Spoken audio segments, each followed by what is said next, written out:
TQQQ 2015년에 $10,000를 매수한 뒤 아무것도 하지 않고 보유했다면 어떻게 됐을까요? $10,000는 388,8,661달러가 됐습니다. 수익률로는 무려 3,800%입니다. 하지만 이 수익을 끝까지 가져간 사람은 많지 않았을 겁니다. 2020년 코로나 폭락과 2022년 금리 인상 시기에는 최대 손실, 즉 MDD가 무려 마이너스 81.7%까지 발생했기 때문입니다. 만약 계좌가 100만원이었다면 18만원까지 줄어드는 구간을 버텼어야 했다는 뜻입니다. 여러분은 그 상황 속에서도 계속 보유하실 수 있었을까요? 그래서 이번 영상에서는 조금이라도 변동성을 줄이면서 평균 이상의 수익을 기대할 수 있었던 매수 구간을 데이터로 찾아봤습니다. 이번에도 파이썬으로 10년 동안의 데이터를 모두 검증했습니다. 그럼 지금부터 TQQQ 승률 높은 매수 구간 탑5를 살펴보겠습니다. 먼저 5위입니다. 5위는 전날 0%에서 2% 정도 완만하게 상승한 다음 날입니다. 이 조건은 10년 동안 502번 발생했습니다. 이번 분석에서 가장 많은 표본입니다. 하루 뒤 승률은 55.4%, 5일 뒤는 58.2%, 21 거래일 뒤에는 67.1%였습니다. 평균 수익은 4.77%, 수익률만 보면 아주 강한 신호는 아닙니다. 하지만 10년 동안 502번이나 반복되면서 비슷한 결과를 보여줬다는 점이 가장 큰 장점입니다. 다음은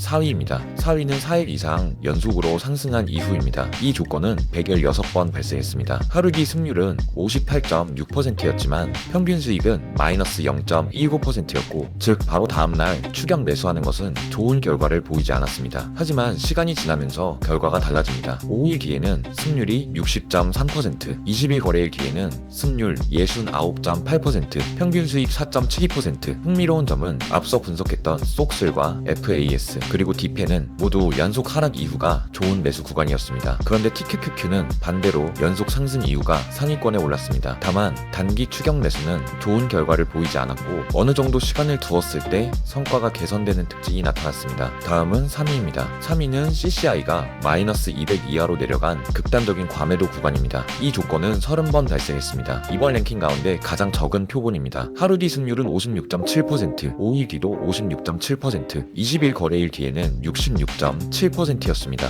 평균 수익은 10.91%, 상당히 높은 수치를 기록했습니다. 숫자만 보면 매우 매력적인 조건입니다. 하지만 표본이 정확히 30번으로 이번 분석에서 신뢰도의 기준선에 걸쳐 있는 조건입니다. 따라서 이 조건은 좋은 참고 자료로는 활용할 수 있지만 이 신호 하나만으로 투자 결정을 내리기에는 조금 더 검증이 필요한 결과라고 보는 것이 좋겠습니다. 다음은 2위입니다. 2위는 RSI가 40에서 50 구간에 있고 이동평균선이 역배열인 상태입니다. 이 조건은 39번 발생했습니다. 하루 뒤 승률은 71.8%로 상당히 높았습니다. 5일 뒤에는 잠시 56.4%까지 낮아졌지만 20일 거래일 뒤에는 다시 승률 71.8%, 평균 수익 10.43%. 흥미로운 점은 속슬과 FAS에서는 역배열 구간의 성과가 좋지 않았습니다. 반면 디펜에서도 그랬고 이번 TQQ에서도 역배열 구간이 상위권에 올랐습니다. 즉 같은 기술적 신호라도 종목에 따라 전혀 다른 결과가 나타날 수 있다는 점을 보여주는 대표적인 사례였습니다. 드디어 1위입니다.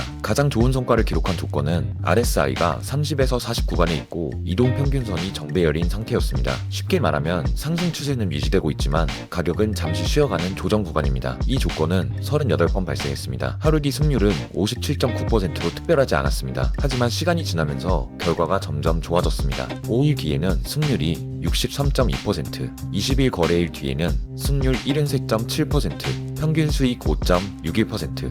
이 조건이 더욱 의미 있는 이유는 앞서 분석했던 속슬에서도 정배열 상태에서 RSI가 조정을 받는 구간이 가장 좋은 성과를 보였기 때문입니다. 즉 나스닥과 반도체처럼 성장주 성격이 강한 종목에서는 상승 추세 속에서 나타나는 조정 구간이 좋은 매수 기회로 이어지는 경우가 많았습니다.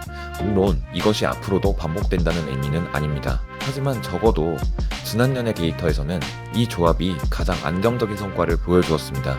이번 TQQQ 분석으로 속슬, 바스, 디펜까지 모두 4종목의 데이터를 살펴봤습니다. 레버리지 ETF라고 모두 같은 공식이 통하는 것은 아니라는 점을 이번 시리즈를 통해 확인할 수 있었습니다. 저는 TQ 역시 매일 데이터를 업데이트하면서 기술적 지표를 계산하고 있습니다. 그리고 그 결과를 바탕으로 그날이 실제로 매수하기 좋은 구간인지 조금 더 기다려야 하는 구간인지를 판단하고 있습니다. 이 분석 결과는 텔레그램으로 매일 받아보면서 실제 매매에 활용하고 있습니다.